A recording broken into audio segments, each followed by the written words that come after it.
This one is not a road trip. This is the morning of the permit test. Same narrator, same dad, same sister. 2 full road trips. 64 rules tied to 64 specific memories. 1 test standing between me and a small laminated rectangle. A rectangle that would give me the legal right to back a Honda out of a driveway without supervision. I woke up at 5:47 because my nervous system thought that would be helpful. I lay there for 12 minutes reviewing rules. I got to solid yellow, stop if safe, and realized I had been repeating it like a prayer. Then I got up. This episode is about what happened next. The episode is not a trip. It's a retrospective. The drive to the DMV, the test itself, the questions that almost tripped me up, and one long conversation with my dad on the ride home.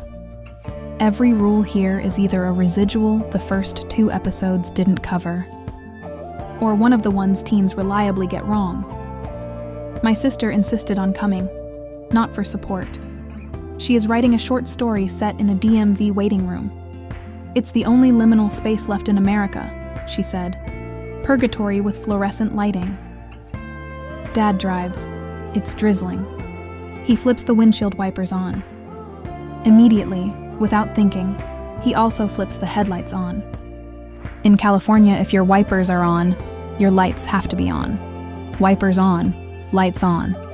It's that simple. And it's the single most common rule teens miss on the test. Drizzle counts. Missed counts. If the wipers are running, visibility is compromised. We pass a school. Amber lights flashing on the zone sign. A crossing guard in a yellow vest. Dad drops to 25 without comment. In a school zone, 25 mph when children are present, or when the beacon is flashing, or when the crossing guard is out. That's slower than the default residential 25, because the rule enforces 25 even on streets posted at 30 or 35. Also worth knowing, the default speed in a residential or business district, where no sign is posted, is 25 mph, and in an alley, 15. These defaults exist specifically to catch drivers who don't bother to read signs. Red light. Dad stops. He stops specifically before the white line painted across his lane, the limit line. You stop at the limit line, not in the crosswalk. If there's no limit line, you stop before the crosswalk. If there's no crosswalk, you stop before the actual intersection.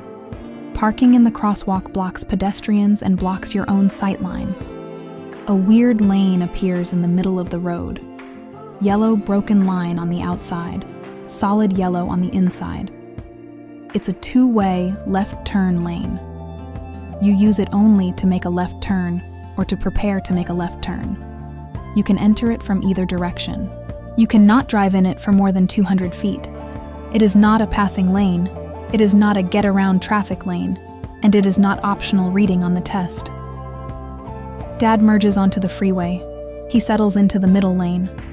A car in the far left lane is doing 55. Everyone passes them on the right, which is legal on a multi-lane freeway but irritates everyone in a 10-mile radius. The rule, slower traffic, keep right. Left lanes are for passing. If you're not actively passing, move over. This is not a guideline. It is a statute. The DMV parking lot is full. Dad finds a space on the sloped street outside. He pulls in, stops, and turns the front wheels. Parking on a hill has an actual rule that teens reliably forget. Facing uphill with a curb, wheels turned away from the curb. If your parking brake fails, the car rolls back and the curb catches the rear tire. Facing downhill, curb or no curb, wheels turned toward the curb. If the brake fails, the car rolls forward into the curb. Facing uphill with no curb, wheels turn toward the edge of the road. If the brake fails, the car rolls off the road, not into traffic. It's like a mnemonic for physics-based optimism. A pedestrian with a white cane crosses in front of the car ahead of us. That car comes to a complete stop, stays stopped, and waits. The rule: when a pedestrian is carrying a white cane, or accompanied by a guide dog, you stop. Full stop.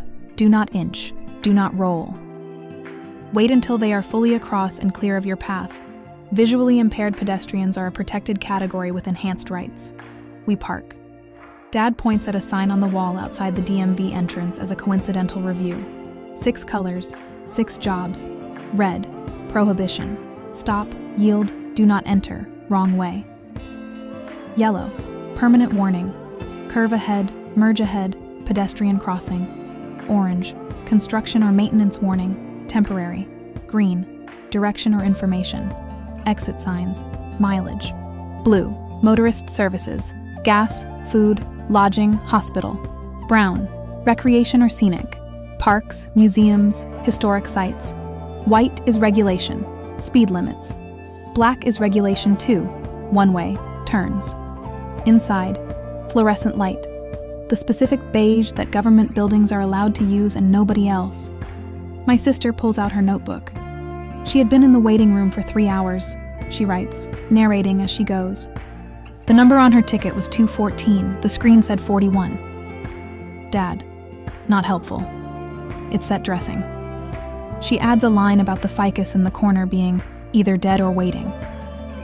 I decide not to look at the ficus. A woman 3 chairs over is taking the test for what is clearly not her first attempt. She mouths each question to herself. My sister watches her with the focus of someone studying a wild animal. She's on try 3, my sister whispers. She always gets the hill parking one wrong. They call my number. Computer terminal. 46 questions. Pass with 38 or more. Here are the ones that almost got me. The residuals, the ones I had to pause on. The ones my dad had warned me would show up in exactly the shape they did. Question 3. Can you refuse a breathalyzer in California? Trick question. Under implied consent law, just by driving in California, you have already consented to a chemical test if an officer has probable cause. Refusing isn't a polite no thanks. Refusing gets your license suspended for 1 year on a first offense, 2 years on a second. Question 8. A funeral procession is crossing the intersection. You arrive. The light turns green. I hovered. Then I remembered. A funeral procession has the right of way, even through a red light, once the lead car has entered the intersection. You do not cut in. You do not break the line. You wait, regardless of your signal. Question 12. Light turns green. Traffic ahead is backed up. Do you enter? No. You do not enter an intersection you can't clear, even on a green light. This is called blocking the box, and it turns a 20-second red light cycle into a 4-minute gridlock cascade. Ticketable offense. Standard green light does not authorize blocking. Question 15. 2 lanes merge to 1. How do you merge correctly? The correct answer is the zipper. Cars take turns, 1 from each lane, alternating, right up to the merge point. You don't get over early, because that makes the remaining open lane artificially empty and makes the merge slower for everyone. Question 16. Your car stalls on railroad tracks. What do you do first? Not try to restart, not check the engine. You get everyone out and walk, not run, away from the tracks at a 45-degree angle, toward the approaching train. Why toward? Because debris from a collision flies forward, in the train's direction of travel. My sister would love this answer, specifically the counterintuitive physics of walk toward the thing trying to kill you. I resist the urge to text her about it through the DMV firewall. Dashboard glance, 15 questions answered, 31 to go. I have not yet missed one that I'm aware of. My fingers have stopped shaking. My lungs have remembered what they're for. Question 17. The screen goes black for a half second as it loads. A pause. A cursor. A brake warning icon resolving. Whatever this question is, it's going to be one of the hard ones.